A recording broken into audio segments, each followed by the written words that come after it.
ख्यातिरूपेण समलंकृताः प्रमुख्याः सहृदयाः समृद्धयाः हार्दाः सम्पूर्णे अपि भारतीय संसारे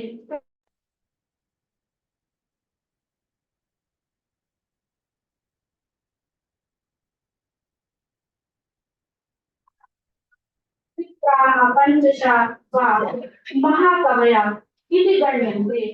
एतादृश अलोक सामान्य प्रतिभा समन्वितानां प्रोफेसर बलवाली विश्वाल वर्याणाम् अस्यां सभायां हार्दिकं स्वागतं व्याहरम्।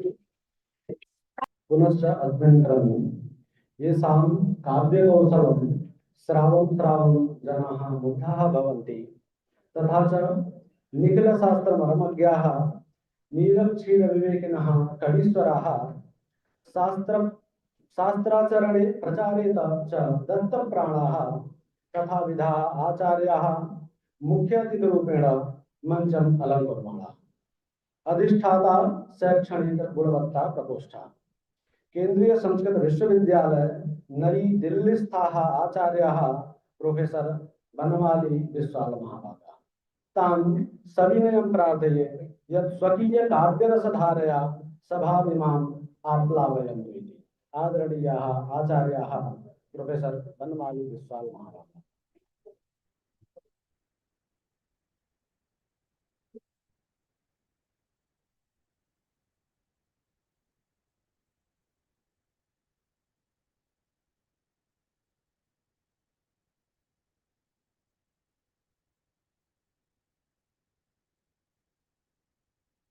चल निवासाय नित्याय परमात्मने बलभद्र सुभद्राभ्यां जगन्नाथाय ते नमः। अस्यां संस्कृत कथा साहित्यस्य सर्वगामिता इत्यस्याम् अंतरराष्ट्रीय संगोष्ठ्यां समुपस्थिताः तत्र भवन्तः सर्वे मान्याः प्रणम्यन्ते। मया संरक्षकत्वेन अत्र अस्माकं मान्याः कुलपतयः आचार्यः श्रीनिवास बर्खेडी महोदयाः अपि उपस्थिताः सन्ति इति विभावयामः। अपरं च अधिमञ्चं विराजमानाः सन्ति। अस्य उद्घाटनसत्रस्य अध्यक्षाः दरभंगा संस्कृत विश्वविद्यालयस्य पूर्वकुलपतिचराः लखनऊ परिसरस्य निदेशकाः आचार्याः सर्वनारायण झा महोदयाः ऑनलाइन द्वारा अत्र समुपस्थिताः सन्ति। भोपाल परिसरस्य निदेशकाः आचार्याः रमाकांत पांडेय महोदयाः विशिष्टातिथित्वेन उपस्थिताः वर्तन्ते। आचार्याः भारतभूषण त्रिपाठिनः साहित्य विद्याशाखायाः अध्यक्षाः आचार्याः गजाला अंसारी महोदयाः साहित्य विभागस्यैव पूर्वम् आसन्, इदानीं पाली विद्याशाखायां वर्तन्ते। समन्वयकाः आचार्याः प्रफुल्ल गढ़पाल महोदयाः तथा उपमञ्चं विराजमानाः सर्वे समेपि मे परिचिताः। मुख्यालयतः अपि नैकानि मित्राणि अत्र सम्प्राप्तानि वर्तन्ते। अजय कुमार मिश्र महोदयाः अन्याः अपि आचार्याः तत्र वर्तन्ते। समेषां नामानि न गृह्णामि यतः कालः गच्छति। अस्य परिसरस्य समेपि मान्याः आचार्याः शोधछात्राः छात्राश्च अत्र प्रफुल्ल गढ़पाल महोदयेन आदावेव संस्कृत कथा साहित्य परंपरायाः एकः परिचयः प्रदत्तः अस्ति। तैः यत् अत्र प्रस्तुतं तस्य किञ्चित् पल्लवनं मया अत्र करिष्यते।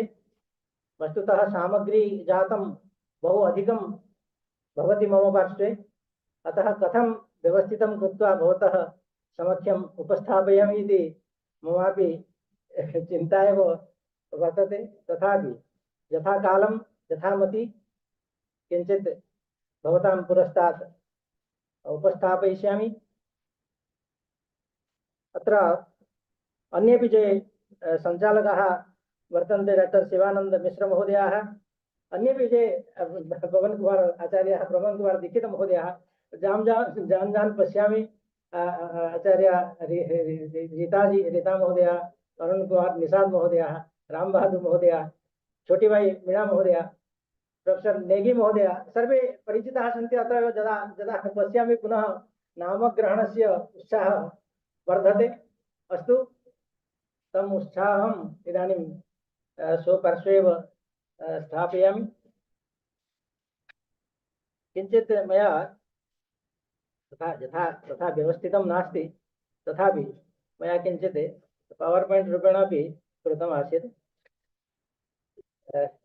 भवतः अनुज्ञया अत्र हिन्दीभाषामाश्रित्य अत्र अन्ताराष्ट्रीयसङ्गोष्ठी वर्तते, सर्वेषां सौकर्याय अपि भवेत्, अतः एव हिन्दीभाषया उपस्थापयितुम् इहे। सबसे पहले कथा साहित्य की, संस्कृत कथा साहित्य की सर्वगामिता, ये जो शीर्षक है, इस शीर्षक पर कुछ बात करते हुए हम आगे बढ़ेंगे। मोटा मोटी कहें तो जिसकी सर्वत्र गति है, यानी जो सर्वत्र जा सकता है, उसको सर्वगामिता, उसकी सर्वगामिता हम कह सकते हैं। कथा को जब हम साहित्य कहते हैं तो साहित्य के सभी लक्षण कथा में भी घटित होते हैं। काव्य जो है कवि कर्म होता है। अपारे काव्य संसारे कविरेव प्रजापति, यथास्मै रोचते विश्वम तथेदम परिवर्तते। वह विश्व में कहीं भी जा सकता है। कवि, या कवि कहने से कथाकार भी इसमें आ रहा है, तो कथाकार अपने कथाकर्म में वो कहीं भी जा सकता है। तो जहां न पहुंचे रवि वहां पहुंचे कवि। वह अपना विश्व भी बना सकता है। तो कविरेव प्रजापति है, क्योंकि वो प्रजापति है तो कुछ भी कर सकता है ना, सृष्टि उनके हाथ में है। इस स्थिति में कवि या कथाकार का कवि कर्म देश कालातीत है, अतः सर्वगामी। यह जो शीर्षक है संस्कृत कथा साहित्य की सर्वगामिता, इसकी व्याख्या हम कई दृष्टिकोणों से कर सकते हैं। ये होगी देश कालातीत है, इसलिए बहुत ही सुंदर। तो अनेक दृष्टिकोणों से इसकी सर्वगामिता कर सकते हैं। जैसे देश है, काल है, भाषा है, सभी भाषाओं में गति है, विधा है, अनेक विधाओं में कथा की गति है, और वस्तु, सभी वस्तुओं में कथा ऐसी विधा है, कोई भी वस्तु इससे अछूता नहीं रहता है। और शिल्प, सभी सर्वत्र इसकी गति है, इसलिए सर्वगामिता है कथा का। ये मेरा जो कहने का तात्पर्य है। जब देश की दृष्टि से बात करें तो कथा सर्व विश्वव्यापिनी है। भारत ही नहीं किंतु विश्व के सभी देशों में कथा का साम्राज्य है, या कहें कथा का बोलबाला है, और कथा का समान आदर भी है। कथा सभी का प्रिय है। बाणभट्ट ने स्वयं ही कहा, कथा जनस्या भिनवा वधुरिव। प्रफुल्ल गढ़पाल जी ने इसके जो प्रपत्र छापे हैं उसमें इसका उल्लेख किए हैं। तो एक कथा का लक्षण बाणभट्ट ने इतने सुंदर तरीके से प्रस्तुत किया है, वो आज भी सर्वमान्य है। वो सर्वकालिक भी है। कथा सर्वदेशिक और सर्वकालिक है। वैदिक काल से लेकर अत्याधुनिक काल तक यह कथा विधा सर्वथा जीवंत है। वैदिक और लौकिक संस्कृत साहित्य की परंपरा में कथा साहित्य भिन्न भिन्न युगों में भिन्न भिन्न दृष्टिकोणों, बहुस्तरीय शिल्प और बहुआयामी भाव तत्व से अपनी विशिष्ट पहचान बनाता रहा है। वेदों, उपनिषदों, आरण्यकों, ब्राह्मण ग्रंथों, तत्पश्चात महाभारत और पौराणिक युग से यह कथाधारा निरंतर प्रवाहमान है। तब से आज तक निरंतर प्रवाहित कथाधारा को मुख्यतः 3 युगों में विभाजित किया जाता है। प्रारंभिक युग, जो प्रारंभ से ईसा पूर्व तक आती है। फिर मध्य युग, ईसा के आरंभ से 1700 ईसा तक। फिर आधुनिक युग 1800 ईसा से वर्तमान काल तक, ये आधुनिक युग। ये मुख्यतः 3 विभाजन है और अनेक विभाजन अनेक विद्वानों ने अनेक प्रकार से किया है, उस पर हम लोग नहीं जाएंगे। वैदिक काल से ही पद्य शैली के साथ साथ गद्य शैली भी समानांतर रूप से चलती रही। इन दोनों धाराओं पर विभिन्न संस्कृतियों और भावों का प्रभाव समान रूप से पड़ता आ रहा है। वैज्ञानिक विकास के फलस्वरूप दोनों शैलियों में कलात्मक विस्तार और विवरण प्रधानता आ गई है। जिस समय वाल्मीकि की पद्य शैली ने लौकिक काव्यात्मकता और अलंकार प्रियता का रूप लिया, उसी समय गद्य शैली ने अपनी निरसता को छोड़कर कथा आख्यायिकाओं को भी अपनाकर सरसता, अलंकार प्रियता और मनोज्ञता का आधान किया। एक पक्ष में राम, कृष्ण आदि के उदात्त चरित्र का आश्रय लेने से पद्य शैली में लोकप्रियता आई, तो गद्य शैली ने अपनी लोकप्रियता के लिए उदयन, नरवाहन दत्त, वासवदत्ता, यक्ष एवं विद्याधरों आदि से संबद्ध कथानकों का आश्रय लिया है। जिस प्रकार पद्यधारा को कालिदास, भारवी, माघ और श्रीयर्ष आदि ने अलंकार बहुल बनाया है। अलंकार बहुल बनने से पाठकों को थोड़ी असुविधा होती है, कहने का तात्पर्य है, इसलिए कृत्रिमता कुछ आ जाती है। उसी प्रकार हरिसेन, दंडी, सुबंधु और बाण आदि ने भी गद्य धारा को समास प्रधान एवं अलंकार बहुल और कृत्रिम बनाया।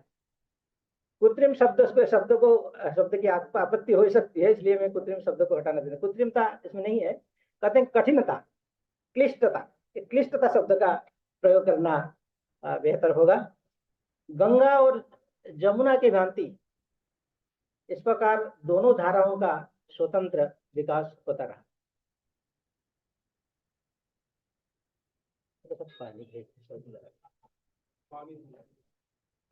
हमारा देश कथाओं की जन्मभूमि रही है।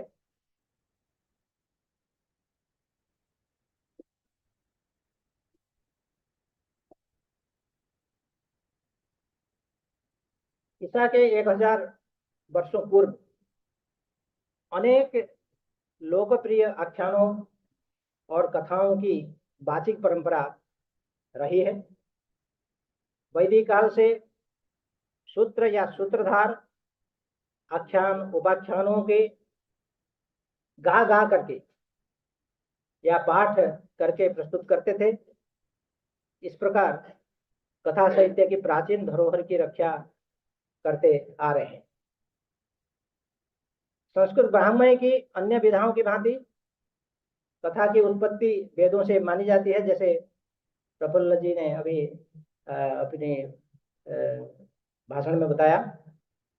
ऋग्वेद के सप्तम मंडल में मेढकों को ध्वनि को ब्राह्मणों के वेद पाठ के समान बताया गया है।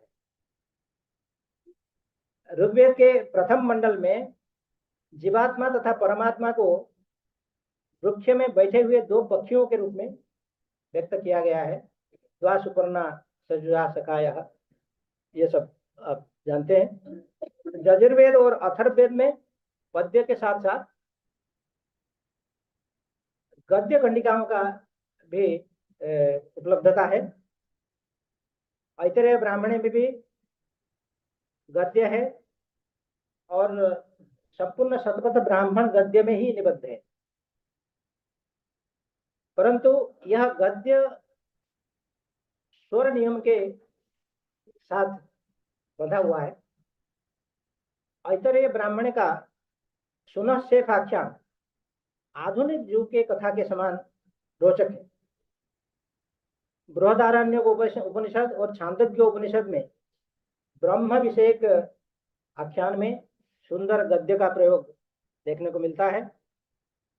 उपनिषदों में पुत्रों को पुरोहितों के समान मंत्रों का उच्चारण करते हुए एक दूसरे की पूंछ पकड़कर पंक्तिबद्ध रूप में चलते हुए वर्णित किया गया है।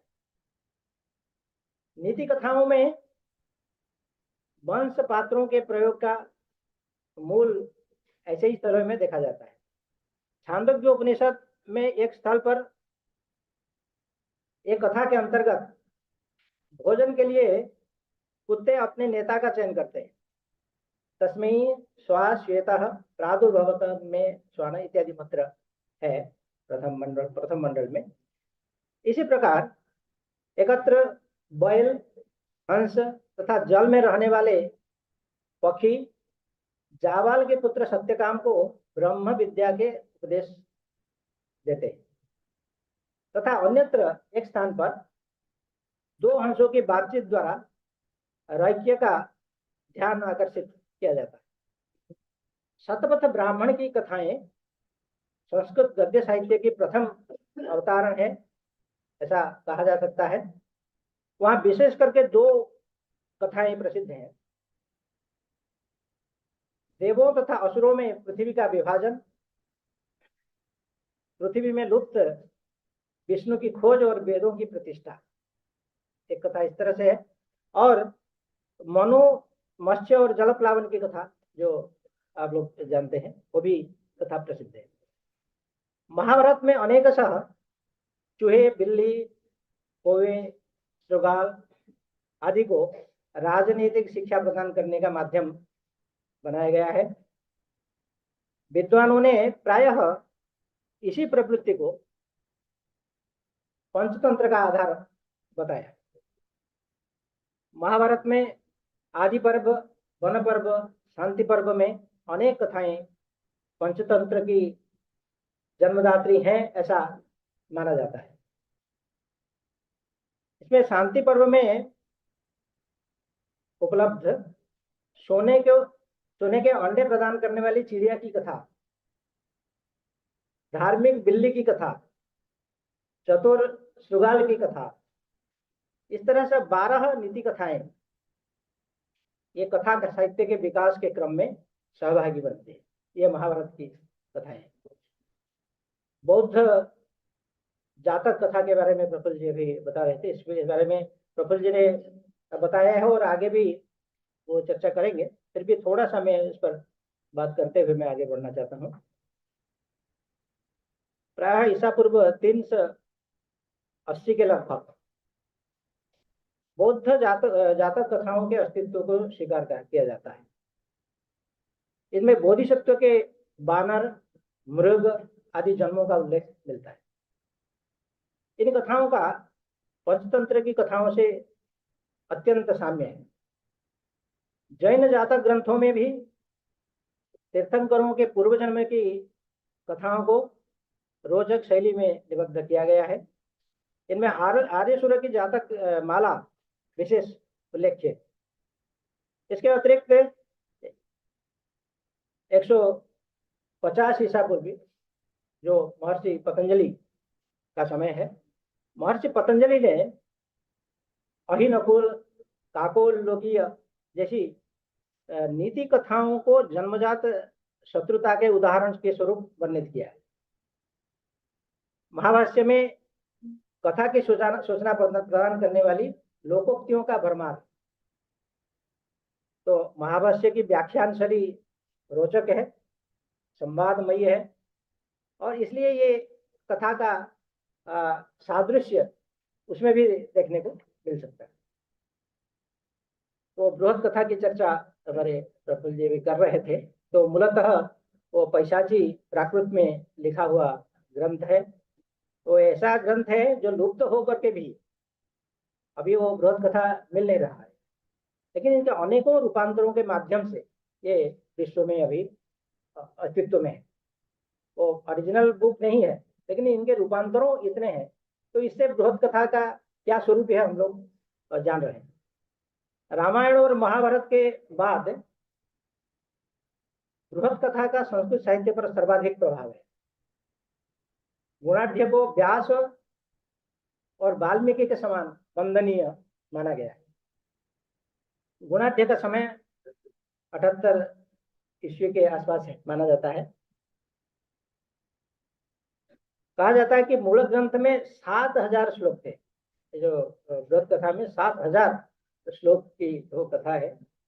सोमदेव के कथा सागर को बृहद कथा का अविकल अनुवाद अगर कहा जाए तो बृहद कथा के अनुसार इन कहानियों को शिव जी ने पार्वती जी को उनके प्रणय के आग्रह पर सुनाया था, ऐसा आप मान सकते हैं।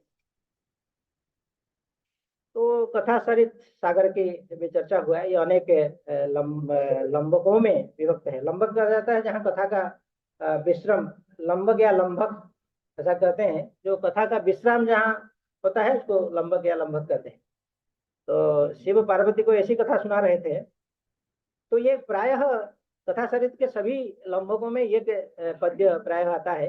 इदम गुरु गिरीन्द्रजा प्रणय मंदारांदोलनात् पुरा किल कथामृतम हरमुखाम्बुधेरुद्गतम रसैः रसयन्ति जे विगत विघ्न लब्ध धूरम ददति वैबुधिम भुवि भव प्रसादेन। मेरे टंकित करने में कोई त्रुटि भी शायद है। शिव पार्वती को ऐसी कथा सुना रहे हैं जिसे पहले किसी ने इस तरह की कथा सुनी नहीं थी। इस तरह की कथा है। इस कथा को शिव का गण पुष्पदंत छिप करके सुन लेता है। पुष्पदंत को और उसका पक्ष लेने के कारण माल्यवान को पार्वती जी के शाप से पृथ्वी पर किसी एक प्रतिष्ठित नगरी में जन्म लेना पड़ता है। फिर पुष्पदंत ने मनुष्य जन्म लेकर एक शापग्रस्त यक्ष काणाभूति को बृहद कथा सुनाई। ये बृहद कथा का जो रहस्य है। वर्तमान में बृहद कथा के 4 रूपांतर मुख्यतया उपलब्ध है। रूपांतर तो अनेक हुए हैं। उसमें एक है बुध स्वामी का बृहद कथा श्लोक संग्रह, और इसमें तो खाली इसी में श्लोक है 4539 श्लोक उसमें है, और 28 सर्ग का ये ग्रंथ है। ये पहली बार नेपाल से ये ग्रंथ को उद्धार किया है। और प्राकृत भाषा में एक और ग्रंथ है वसुदेव हिंदी, संघदास गणी ने प्राकृत भाषा में तो इसका बृहद कथा का ही रूपांतर उन्होंने किया है। इसमें भी बृहद कथा श्लोक संग्रह का प्रवाह है। किंतु यहाँ बृहद कथा के जो मूल पात्र हैं वो पात्र के नाम यहाँ बदल दिए गए हैं। अलग अलग पात्र हैं। जैसे इस कथा का कथानायक है नरवाहन दत्त है, और ये नरवाहन दत्त तो बृहद कथा के नायक है। किंतु यहाँ श्री कृष्ण के पिता वसुदेव यहाँ पात्र बनाए गए हैं। तो खेमेंद्र की बृहद कथा मंजरी जो 18 लम्भकों में और 7500 श्लोक में निबद्ध है।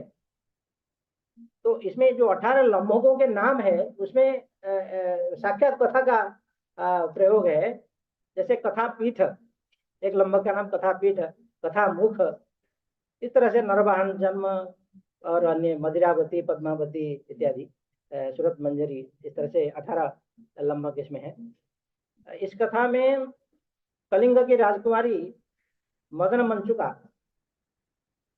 वो नरवाहन दत्त की पटरानी कैसे बनती है, इस तरह की कथाएं हैं। नरवाहन दत्त अनेक प्रतिस्पर्धियों को परास्त करके वो अनेक विवाह करते हैं, ऐसा इसमें इस कथा में। सोमदेव का कथा सरित सागर भी प्रसिद्ध है। इसकी रचना कश्मीर की रानी सूर्यवती के मनोरंजन के लिए किया गया था। ये ग्रंथ भी 18 लंबकों में विभक्त है। कथा में इस जो कथा सरित सागर की कथा में कल्पनाशीलता का परिचय मिलता है। इसकी शैली अधिक आकर्षक और काव्यात्मक तथा मनोहर है।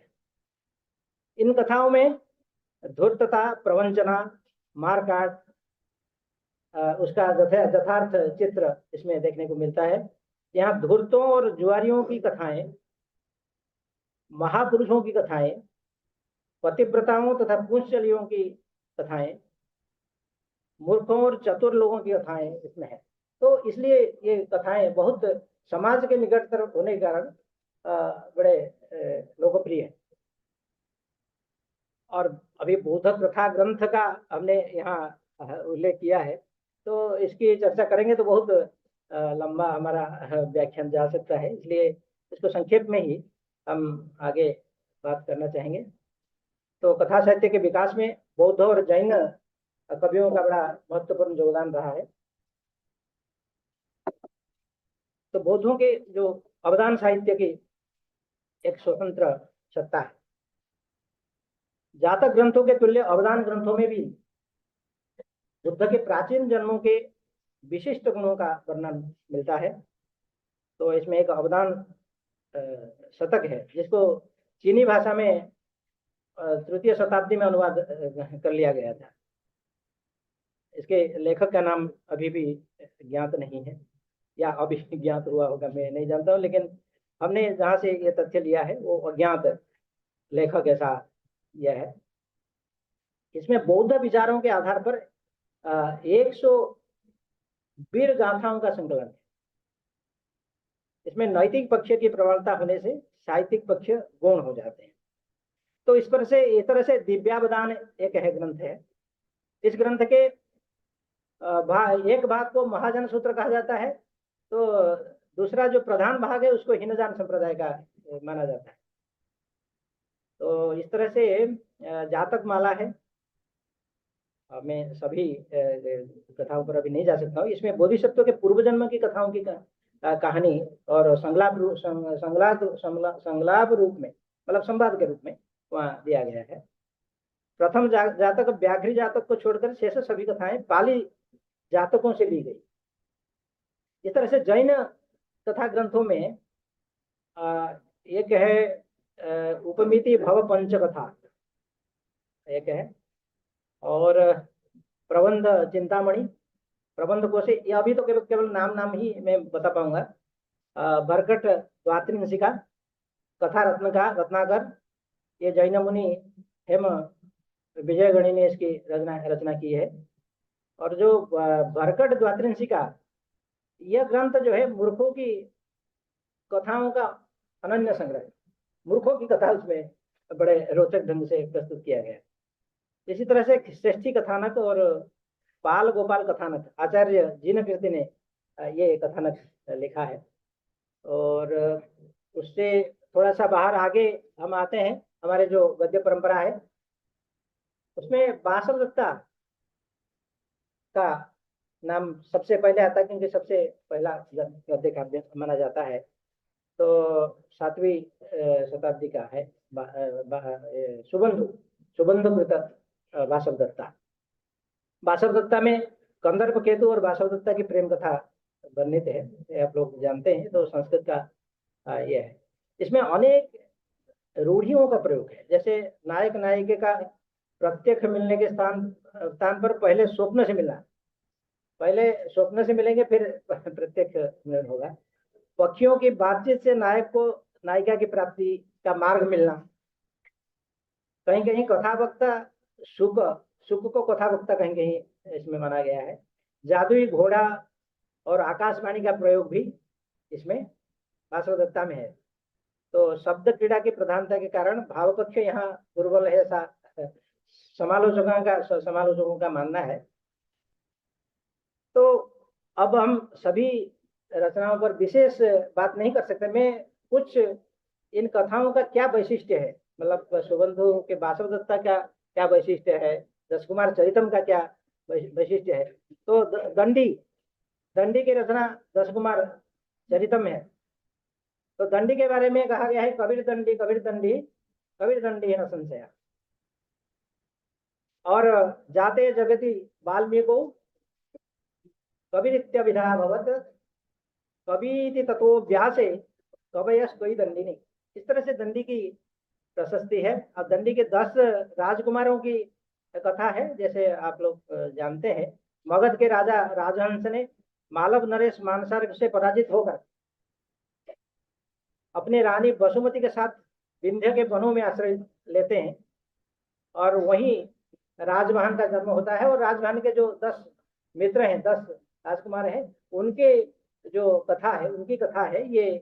उनके दिग्विजय कैसे करते हैं ये राजकुमार, ये कथाएं हैं दशकुमार चरितम की। ये आप संस्कृत के विद्यार्थी और संस्कृत के विद्वान इस तथ्य को भली भांति जानते हैं। मैं इसमें अधिक समय नहीं लेना चाहता हूँ। इसके बाद हर्ष चरितम, बाणभट्ट का हर्ष चरितम 7वीं शताब्दी के पूर्वार्ध में हर्ष चरितम लिखा गया है, जिसे काव्य शास्त्रियों ने आख्यायिका माना है। ये थोड़ा सा बता देना चाहते हैं। कथा और आख्यायिका 2 मुख्य भेद कथा साहित्य में रहे हैं आधुनिक समय से पूर्व। जो आख्यायिका है इस समय उपन्यास है, ऐसा माना जाता है। तो कथा कहने से दीर्घ कथा, और फिर दीर्घ कथा का 3 लघु कथा, फिर पूट कथा, दुख कथा, इसके बारे में थोड़ा आगे मैं बताऊंगा। लेकिन इसमें एक जो मुख्य रूप से जो एक अंतर है वो है कथाकार अपने से नहीं कहता है। कथाकार वहाँ अपनी कथा नहीं सुनाता है। अपनी कथा हो सकता है कहेंगे आजकल आधुनिक में होगा, लेकिन ये कहा जाता है कि आख्यायिका आत्मकथा हो सकती है। आख्यायिका आत्मकथा हो सकती है, लेकिन जो कथा है वो आत्मकथा नहीं। ये ऐसे एक भेद मुख्यतः ये कहा जाता है। तो हर्ष चरितम, इसमें प्रथम 2 उच्छ्वासों में हर्ष के पूर्वजों का वर्णन है। फिर इसके बाद हर्ष के जन्म से लेकर राज्यश्री मिलने तक का वर्णन इसमें आता है। तो फिर कथा के वर्णन हम करेंगे तो ये होगा, लेकिन इसमें इस कथा ग्रंथ में तत्कालीन जनजीवन, समाज, संस्कृति के वर्णनों के साथ साथ प्राकृतिक पर्यावरण के ब्यौरे भी प्रस्तुत किए गए। वन ग्रामों, बिहड़ वनों का वर्णन प्रभुत रूप से यहाँ मिलता है। जैसे विंध्याचल के आदिवासियों का रहन सहन, उनका चावल के भूसे में आग लगाना, गायों के लिए बाड़ा बनाना, वन ग्रामों में बाघ आदि हिंसक पशुओं का आतंक के बारे में इसमें वर्णन है। तो इस तरह से ये जनजीवन से जुड़ी हुई कथा यहाँ है। वनपालों का लकड़ी काटते लोगों से कुल्हाड़ी छीन लेने का दृश्य, मतलब पूरा जो जीवन है, जो सामान्य जनजीवन वहाँ चित्रित है। फिर कादम्बरी की जो बाणभट्ट की अन्य रचना है, जो कादम्बरी है, गद्य काव्य में कथा विधा को जो सर्वोच्च निदर्शन अगर कहा जाए तो वो कादम्बरी मानी जाती है हर्षचरित के साथ साथ। तो जैसे हर्षचरित अधूरी है, ऐसे कादम्बरी भी अधूरी है, अपूर्ण था। जैसे उसको उनके पुत्र पद्म भूषण, नहीं सॉरी भूषण, बाणभट्ट के पुत्र नाम भूषण अथवा पुलिन भट्ट भी उनका नाम है, तो उसको पुलिन भट्ट ने, उनके पुत्र ने पूरा किया। तो इस तरह से ये दो कवियों द्वारा लिखित ये कथा ग्रंथ है। पूर्वार्ध बाण की रचना है और उत्तरार्ध उनके पुत्र की पुलिन भट्ट की रचना है। पुलिन भट्ट या भूषण ऐसा उसका नाम है। तो कादम्बरी की कथा में नायक चंद्रापीड़ तथा उसके मित्र वैशंपायन के 3 जन्मों की कहानी है। इनके 3 जन्मों की कहानी इसमें है। तो और क्या बताया जाए इसमें। हाँ, वैदर्भी और गौड़ी दोनों रीतियों का समन्वित रूप पांचाली रीति के कवि हैं बाण। कहीं भावानुस्वरी छोटे छोटे वाक्यों का प्रयोग करते हैं, तो कहीं कहीं कई पृष्ठों में इनका एक वाक्य चलता है, एक वाक्य कई पृष्ठों में चलते हैं, तो आप जानते हैं। तो उत्कली का प्राय एक जो ये है रीति, तो वो इसकी रचना है। और कहीं कहीं चूर्णक भी इसमें देखने को मिलता है। तो तिलक मंजरी धनराज या धनपाल या धनराज तिलक मंजरी, इसका भी एक है। इसमें अयोध्या के राजा मेघवान के पुत्र हरिदत्त नायक हैं। तो आगे हम थोड़ा सा आधुनिक साहित्य तक भी आना चाहेंगे। हालांकि ये 2 दिनों में इन संगोष्ठियों में अनेक वक्ता बोलेंगे और आधुनिक कथा साहित्य पर विशेषकर बोलेंगे ही, इसलिए हमने सोचा, मैं पहली बार थोड़ा सोचा कि ये जो प्राचीन हमारे जो कथा परंपरा है उसको भी थोड़ा मैं किसी गोष्ठी में इसको रखूं। ये इस दृष्टि से हमने कहा, मैं प्रायः आधुनिक कथा साहित्य पर ही बात करता था। तो जो गद्य साहित्य है उसका क्या स्वरूप है, तो हमने ये इसी बीच में लगभग 1 दिन में नहीं लिखा है। तो प्रफुल्ल जी इसके साक्षी रहे हैं, मैं देवप्रयाग में रहते रहते तो कुछ लिखते लिखते एक काव्य शास्त्र का रूप एक हमारा आ गया है। तो हम दोनों बैठते थे, मैं कभी कभी चर्चा भी करता था कि इस विधा को मैं सुनाता था, तो अनुष्टुप जैसे जैसे कुछ बनते थे मैं प्रफुल्ल जी को सुनाता था बीच बीच में, ये इसका लक्षण ऐसा हो रहा है कि नहीं, आ रहा है कि नहीं। तो इस तरह से तो ये रचनाएं चली, वहां से चली और यहाँ तक भी चली, और उसका काव्य तत्व समन्विति के रूप में अभी प्रकाशन केंद्रीय संस्कृत विश्वविद्यालय से हो रहा है। अभी मुझे लगता है कि 15-20 दिन में उसका प्रकाशित होकर के आ जाएगा। तो गद्य साहित्य को हमने थोड़ा सा प्रस्तावना से थोड़ी सी बात करते हुए, और खास करके जो कथा विधाएं हैं उस पर थोड़ा सा बात करना चाहूंगा। पद्यपद गद्य साहित्यम काव्य शास्त्रे प्रसिद्ध्यति यथा प्राचीन काले च तथा चाधुनिके युगे। यत् प्रत्ययस्य योगेन गतधातुर्विशेषतः कृदन्त पदमेतच्च गद्यं निष्पद्यते क्वचित्। तदेव गद्यकाव्यं स्यात् यत्काव्यं छन्दसा विना कथा प्रबंध मात्रेण गद्यकाव्यं विरज्यते। अपादः पदसंतानो गद्यमित्य मरो ब्रवीत्। अमर सिंह का ये कहना है, अपादः पदसंतानः तथा गद्यम। अपादः पदसंतानो गद्यमित्य मरो ब्रवीत् पद्य भिन्नं च गद्यं हि कविकर्म विशिष्यते। संभवेत् गद्यकाव्येन कवीनां च परीक्षणं कवीनां निकषं गद्यम् इति सुक्तिः प्रसिद्ध्यति। गद्यं कवीनां निकषं वदन्ति। कथा चाख्यायिके वेति गद्य भेदो पुरातनो अन्यथा यत्र गद्यस्य भेदत्रयं प्रसिद्ध्यति। गद्यम उत्कलिका प्रायम, जैसे मैं बाणभट्ट की कादंबरी की चर्चा कर रहा था, उत्कलिका प्राय के गद्यम उत्कलिका प्रायम वृत्तगंधी च वृत्तकम चूर्णकम मेलयित्वा च गद्यम चतुष्टयम मतम। जो चूर्णक गद्य है ये बड़ा सहज और सरल गति से जो कथाएं लिखी जाती है, आज भी लिखी जा रही है। चूर्णक शैली में एक्चुअली आज कथाएं लिखी जा रही है। अब एक गद्य साहित्य का इतिहास भी थोड़ा सा प्रस्तावना से हमने उल्लेख किया था।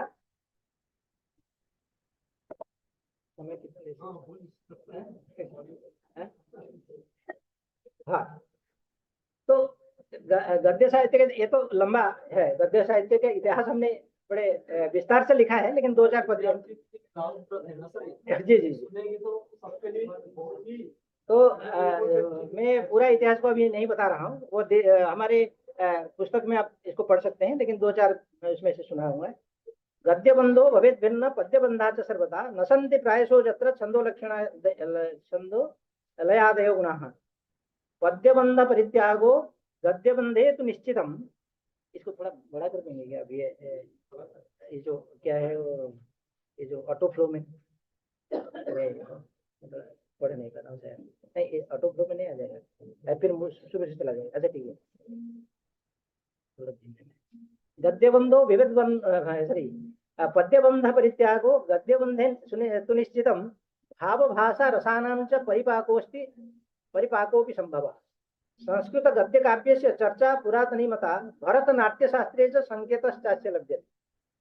तो इस तरह से चूर्णबंधेन संयुक्तम अनियताक्षरम पदम संकेतयति नूनम नूनम ही गद्य काव्यम विशेषतः। तो आचार्य भरतेन अत्र पदबंधो द्विधा मता छंदोबद्धो निबद्धो अस्ति चूर्णो निबद्ध उच्यते। ये भरत का है। अल्प समास युक्ता च पदावली यदि भवेत् तदेवास्ति वैशिष्ट्यम च चूर्णकस्य न संशय। जो चूर्णक शैली की बात हम अभी कर रहे थे, अन्य शैली की चर्चा यहाँ है, लेकिन हम बहुत विस्तार से जाएंगे तो फिर इसी में रह जाएंगे। जो प्राचीन कथा भेद है इसके बारे में थोड़ा सा।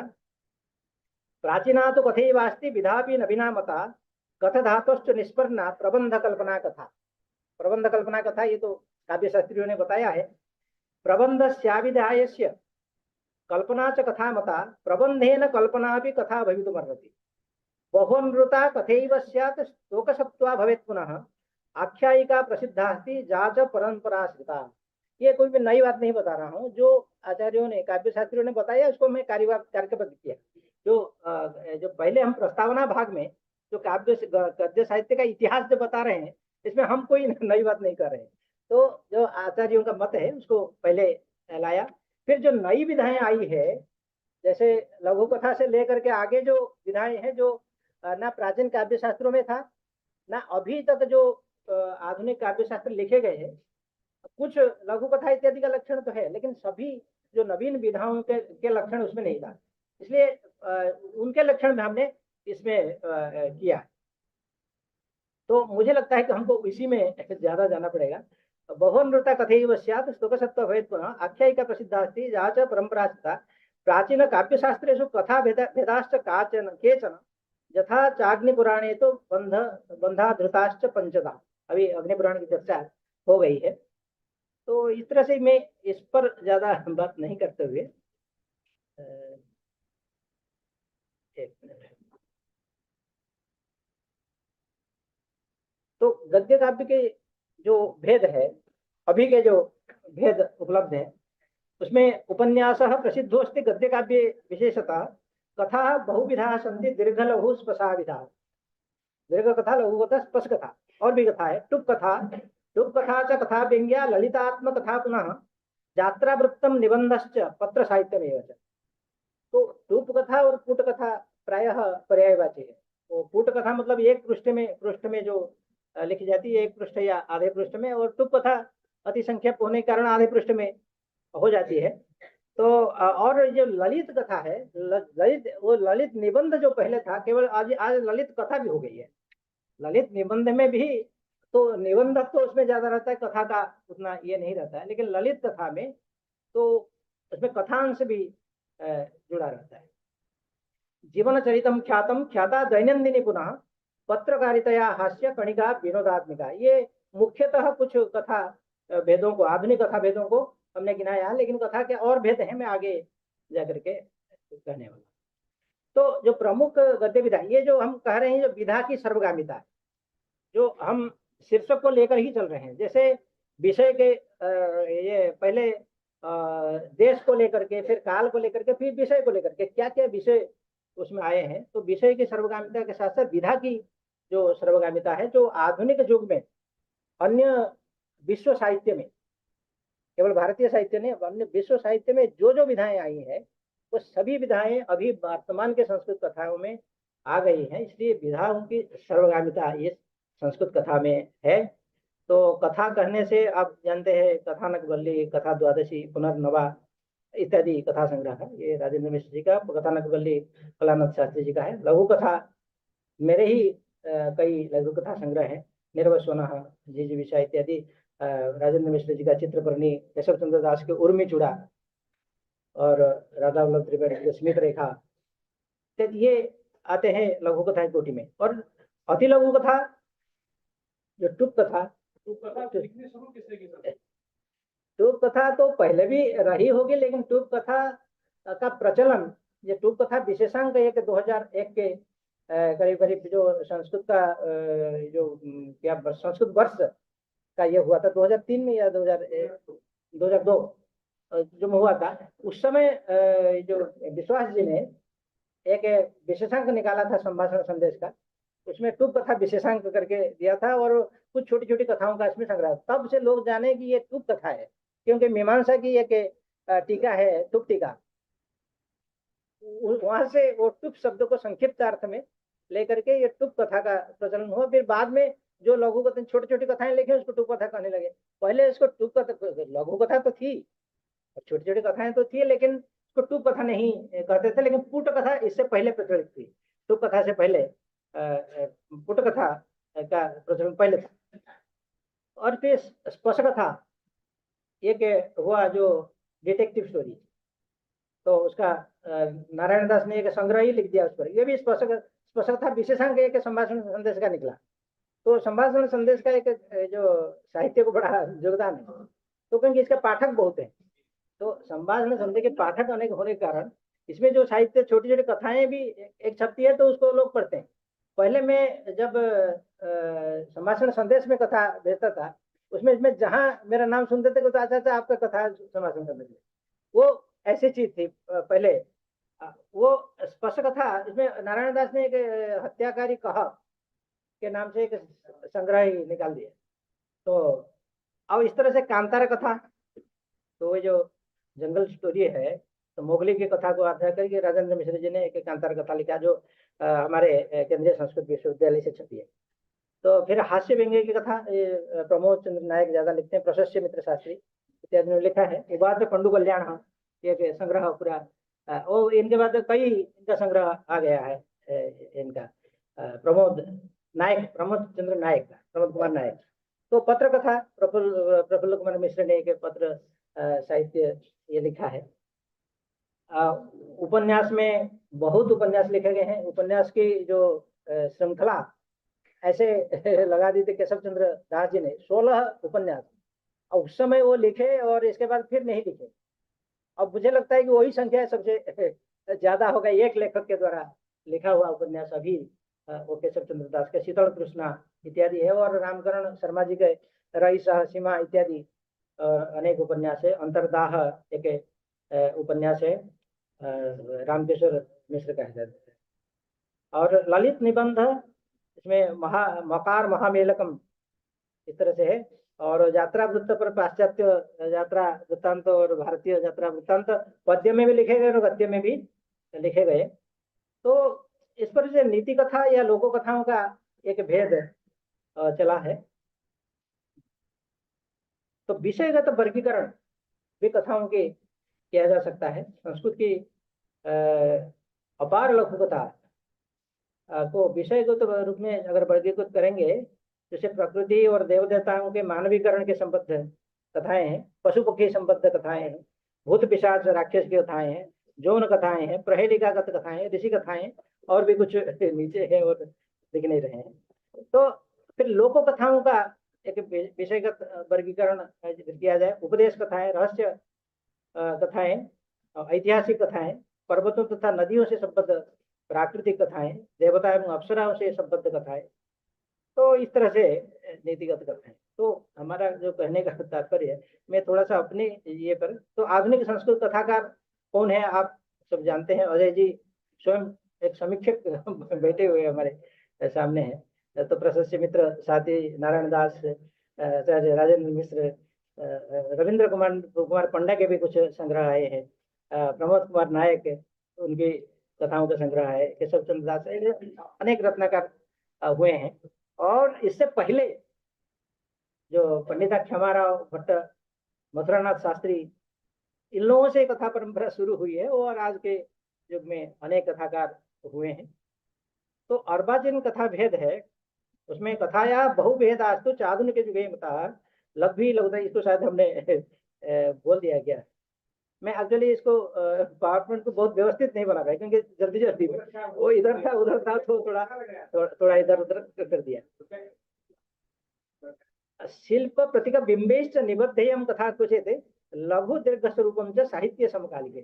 ये समकालिक साहित्य में जो एक्चुअली सकल कथा खंड कथा जो था, तो वही आज जो कथा और लघु कथा के रूप में हमारे सामने है। लघु दीर्घ स्वरूपम च साहित्य समकालिके कथायां घटनावृत्तं सविस्तारं च वर्ण्यते चरित्राणां विकासेत्र स्थानं पर्याप्तमिष्यते।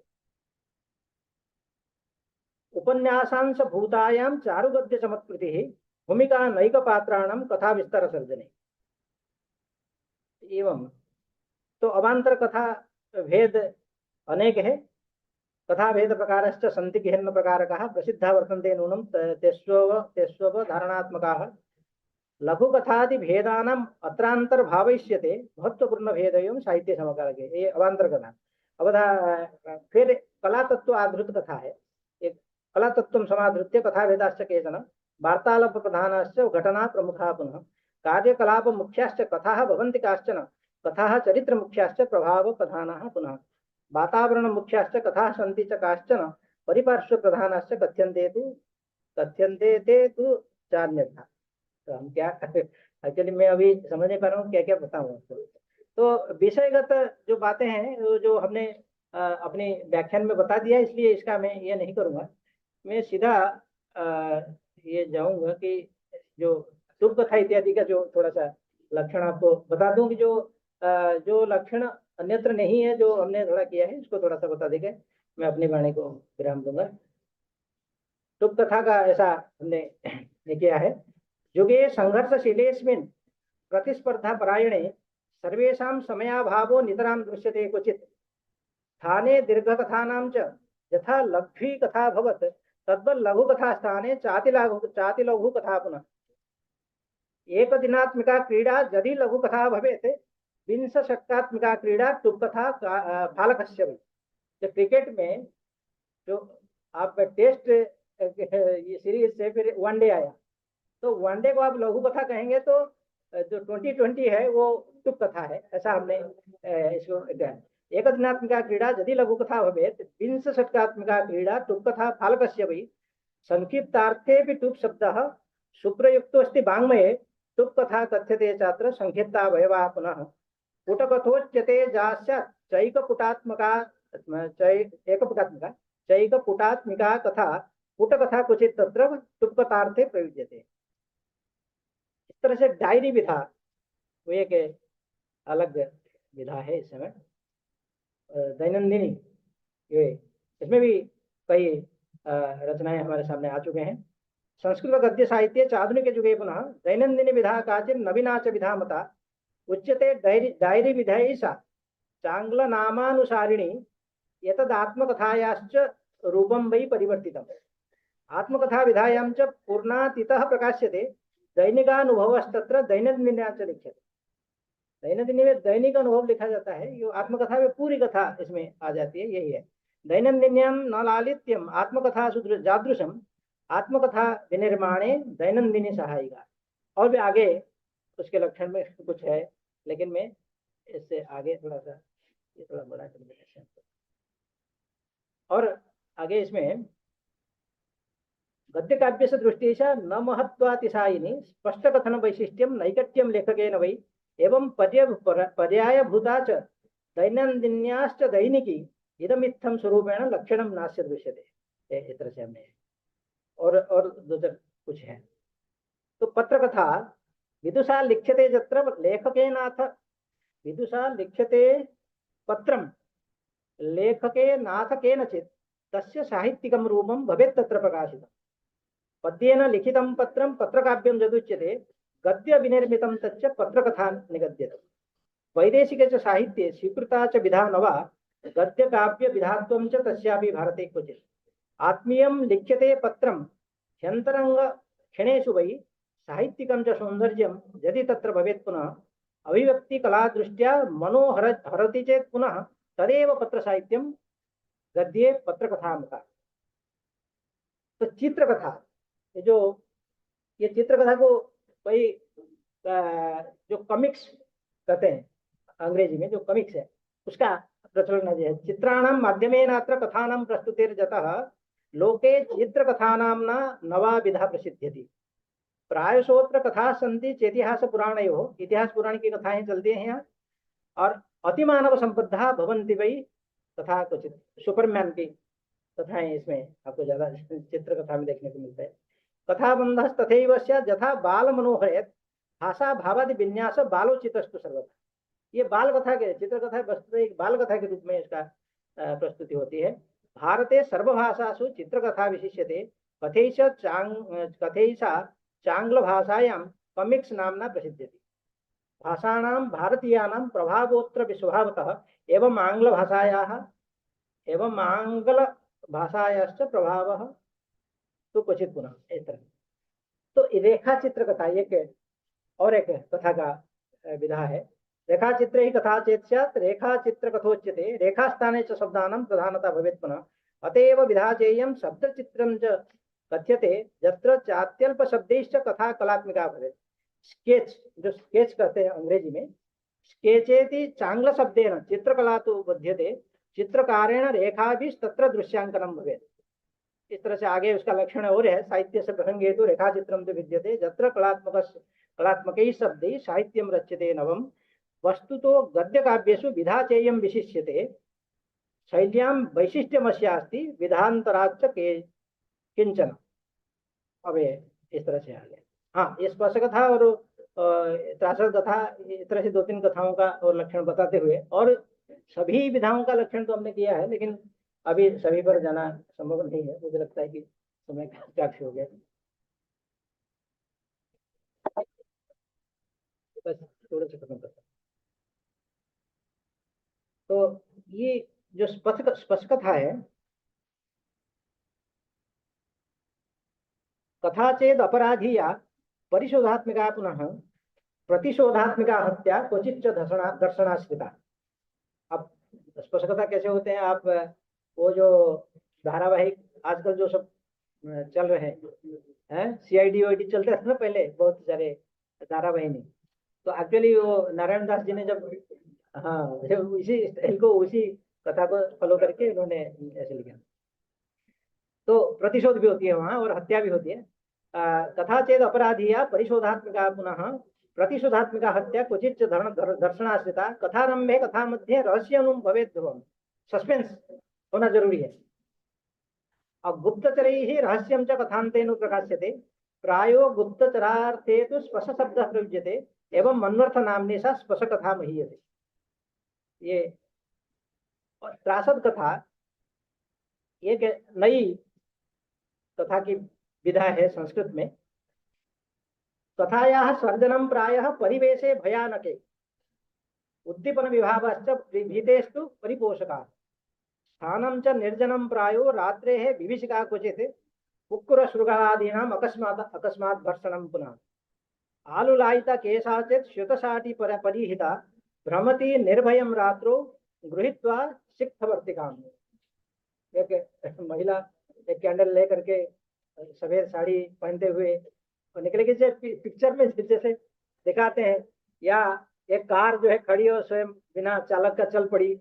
तो इस तरह से एक जो ये होता है, इस तरह से ये नारायण दास ने नरेंद्रपुरियम रेल स्थानकम करके एक कथा संग्रह त्रासद कथा का अभी प्रकाशित कर दिया है।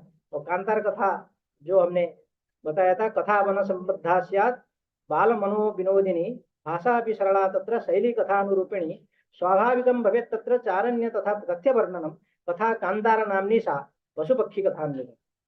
तो हास्य व्यंग्य कथा एक महत्वपूर्ण विधा है। कथा गुणा समय चात्र नभेदो वस्तुशिल्पयोः क्वचित् दीर्घा भवेल्लघ्वी हास्यरस समन्विता शुद्ध हास्यं भवेज्जत्र शैव हास्य कथा स्मृता व्यंग्य मिश्रित हास्येन व्यंग्य कथा भवेत् पुनः। और रम्य रचना रम्या च रचना जास्ति सा रम्य रचनोच्यते कारणं तस्य रम्यत्वे भिन्नं भवति सर्वथा क्वचित् हास्येन रम्यत्वं व्यंग्येन वा क्वचित् पुनः लालित्येनापि रम्यत्वं दृश्यते यत्र कदाचन। वो जो ये जो भेद है ये में वही जो है अलग अलग विधा व्यंग्य कथा और ललित कथा को जन्म देता है। तल लालित्यम निबंधेस्य कथायां वा क्वचित् पुनः यत्र कुत्र भवेत् नाम सा रम्य रचना भवेत्। अब आगे ललित निबंध का भी लक्षण किया है। नैव भवेत् निबंधो न च कथा भवेत्। ये ना निबंध है ना कथा है। कथा निबंधेर मध्ये सेतुभूता विधा पुनः तथ्यात्मको भवेन्नूनम न निरसो निबंधवत्। तथ्यात्मक होगा लेकिन निरसता उसमें नहीं होगी जैसे निबंध में होती है। भाषा च ललिता चात्र शैल्यपि ललिता पुनः रोचकता भवेत् तत्र संप्रेषणीयता तथा कथा वस्तु विहीनोपि कथावत् सरस। कोई कथा वस्तु नहीं है लेकिन कथा जैसे सरस लगे वो ललित निबंध है। और ललित कथा न ललित निबंधत्व न गुण हास्य व्यंग्य न हास्य गुण हास्य व्यंग्य कथा जैसे हो गए न ललित निबंध होगा। रीत्या ललितया चात्र कथा वस्तु प्रवर्तते न च व्यंग्य पराकाष्ठा हास्य चरमता न च समता परमाचात्र नैव विषमता को। एक बैलेंस लेख के जो समता जहाँ है विषमता न हो तो वही हास्य व्यंग्य की चरमता नहीं होगी। और ये इस तरह से ललित कथा है। और आत्मकथा संस्मरण कथा एक विधा आई है। मैं सभी पढ़ करके क्योंकि जब उठने लगे हैं तो मुझे बंद कर देना चाहिए। तो यात्रा कथा ये भी एक है। तो मेरा कहने का तात्पर्य है कि जो कथाओं की सर्वगामिता है वो सभी क्षेत्र में उसकी सर्वगामिता है। और युग परिवर्तन के साथ साथ जो जीवन मूल्यों की और मान्यताओं के जो परिवर्तन हुआ है तब फिर कथा क्षेत्र में भी इस तरह से परिवर्तन आते गए। आज की कथाओं में वो परिवर्तन हम लोग देख सकते हैं। उसके लिए मेरे पास कोई समय नहीं है लेकिन आज की जो कथा है उसकी जो पृष्ठभूमि कैसा है तो उसको ये भर्तृहरि के पद्य से मैं अपनी वाणी को विराम देना चाहता हूँ। क्वचित भूमौ सज्जा क्वचित अभी च पर्यंक शयनम क्वचित शाकाहारः क्वचिदपि च शाल्योदन रुचिः क्वचित कंधाधारी क्वचिदपि च दिव्यांबरधरो न जाने संसारः किममृतमयः किम विषमयः। यही जो विषमता है यही कथाओं की जननी है। आज जो सामाजिक कथाएं हैं इसी विषमता पर इसी विसंगतियों पर आधारित है इसलिए हम इसको सामाजिक कथा कहते हैं और यही वास्तविक कथा है आज के जगत में। तो आप लोगों ने धैर्यपूर्वक मुझे सुना है तो मैं थोड़ा सा इसको बहुत व्यवस्थित तो नहीं बनाया लेकिन बहुत विस्तार होने के कारण मैं क्या प्रस्तुत करूं क्या नहीं करूं इसी बीच में जो कुछ आपको बता पाया इसके लिए बहुत बहुत धन्यवाद आप लोगों को मुझे सुनने के लिए। आपने एक नाम छोड़ दिया आधुनिक कथाकारों किसका? विश्वास जी का। अरे नहीं थोड़ा हल्का बोल दिया।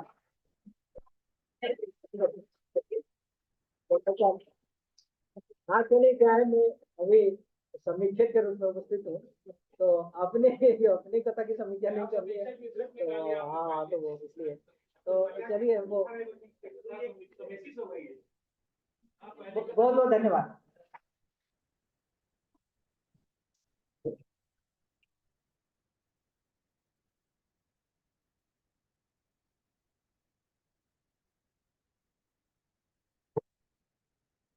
यैः छात्रैः इतः गन्तुम् इष्यते ते मध्याह्न अवकाशे भोजनादिकं कर्तुं गन्तुम् अर्हन्ति। छात्राः तेषां भोजनादिकं सम्पादनीयं ते गन्तुम् अर्हन्ति।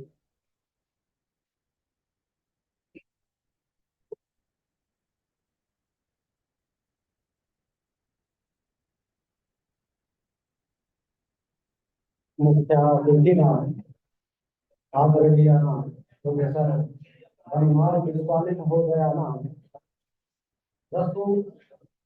रसभरित उद्बोधनेन एषा सभा आप्लाविता जाता।